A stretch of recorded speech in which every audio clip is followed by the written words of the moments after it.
Terima kasih. Satu soalan yang saya kira sangat bernas.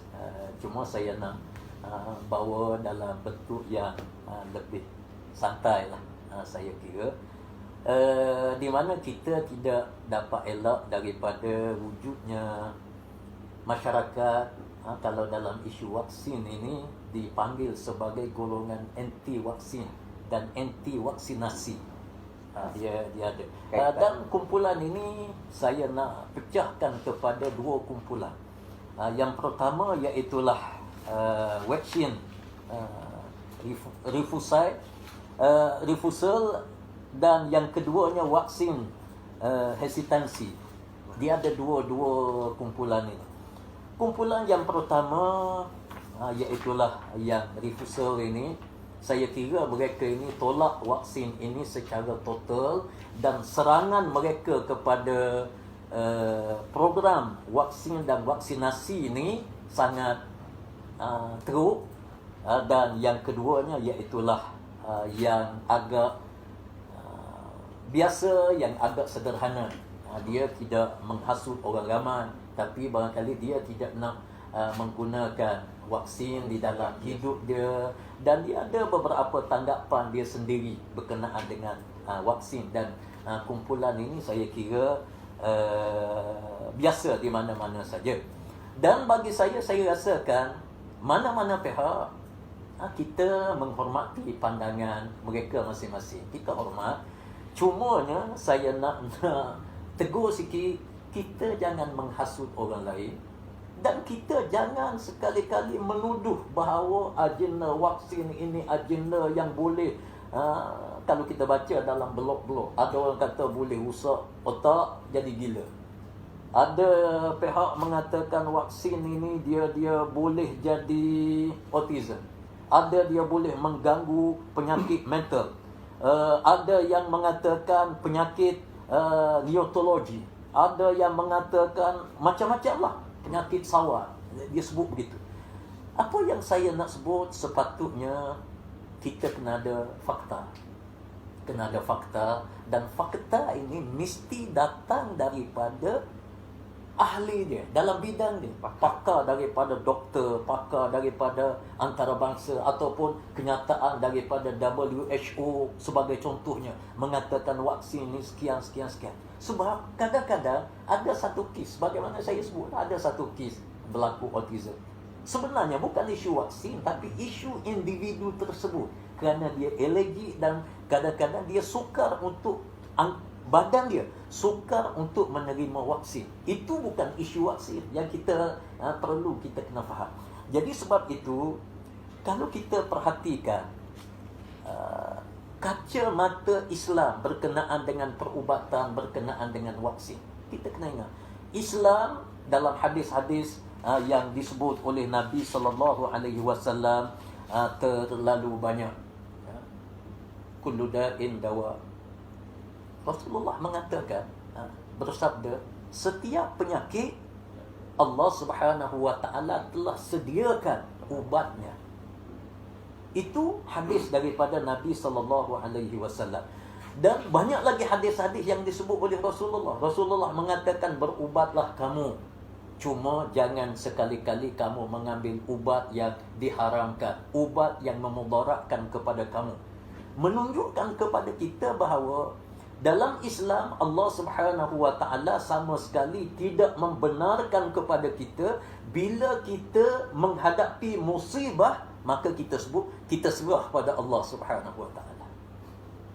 Allah boleh buat belaka, Allah boleh buat sihat, Allah boleh buat sakit. Maka bila datang COVID-19, kita serah pada Allah Subhanahu wa taala. Kalau Allah nak kita ni sihat, maka sihatlah kita. Kalau Allah tak nak kita sihat, maka sakitlah kita. Tanpa ada usaha. Tanpa ada usaha. Kalau macam tu, tak payah makan. Kalau Allah kata kenyang, kenyang. Kalau Allah kata lapar, lapar. Tak payah jaga rezeki, duduk dekat rumah ya. Duduk dekat rumah, kita serah pada Allah, tawakal kepada Allah. Kalau Allah kata duit turun daripada langit, turunlah dia. Tak payah bekerja. Jadi saya pun tidak nak jawab pandangan-pandangan daripada Sesetengah daripada masyarakat yang tidak ada maklumat agama ataupun yang kadang-kadang mereka ini dia gunakan istilah qada dan qadar, istilah takdir daripada Allah tidak kena pada landasan ilmu yang sebenar. Allah Subhanahu wa taala minta kepada kita berikhtiar. Selepas daripada kita ikhtiar, kita usaha, kita bekerja keras. Dan dalam Islam pun arahan supaya bekerja keras ini banyak Allah gabungkan dengan istilah jihad. Jihad ekonomi, jihad dalam kerja buat kita, jihad dalam macam-macam maknanya kerja. Selepas daripada kita berusaha sampai ke tahap jihad, baru kita serah kepada Allah Subhanahu wa taala, baru kita bertawakal kepada Allah. Maknanya kalau ada orang bertawakal kepada Allah tanpa usaha, itu adalah terpesong daripada landasan agama itu sendiri. Sebab itu bila kita bincangkan berkenaan dengan vaksin, saya ingin jelaskan bahawa vaksin ataupun sebarang ubat, saya bukan nak fokus vaksin saja. Cuma sekarang ini tidak ada ubat lain, tidak ada pendekatan lain untuk mengatasi COVID-19. Yang ada vaksin, maka saya nak cakap vaksin lah. Kalau ada yang lain, itu cerita lain. Sekarang ini vaksin. Vaksin ini menjadi kewajipan kepada masyarakat untuk diambil dan untuk dia mengelak daripada sebarang wabak ataupun sebarang bencana. Allah Subhanahu wa taala dalam isu vaksin ini kita kena ingat yang pertama sekali, vaksin dia adalah suatu yang harus, suatu yang wajib. Yang wajib. Di sudut ni harus kita harus guna. Tapi di segi hukum macam mana penggunaan dia? Saya dengan tegas saya mengatakan bahawa dia adalah wajib. Sebab kemungkinan penularan itu dia mari melalui kita, singgah pada orang lain. Mungkin singgah pada orang tua, kanak-kanak, dia mati. Tapi kita tak ambil vaksin menyebabkan virus ini datang melalui kita.